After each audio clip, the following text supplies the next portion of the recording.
After effects of head injury, اس میں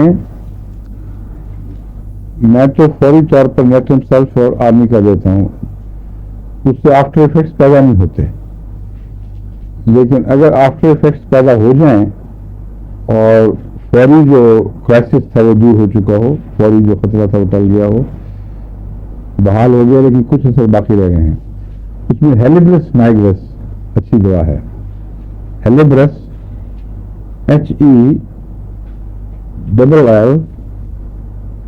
HELLEBRUS، ہیلیبرس. اس میں نائگروٹین لکھا ہوا لیکن ہیلیبرس نائگر ہی ہے جو اس میں کام کرتی ہے. 200 C 1 m 10 m. یہ کہتا ہے اگر انفرادی علامتیں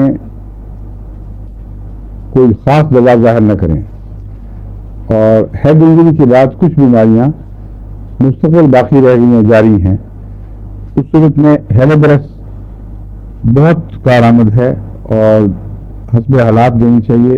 200 سے لے کر 10,000 تک، 1000 10,000. یہ ڈپینڈ کرتا ہے کتنا لمبا اثر ہے، کتنی دیر ہو گئی ہے. تو یہ ایک تجربے میں آنی چاہیے بات، یاد رکھیں گے آپ بھی. پیر صاحب نوٹ کر لیں.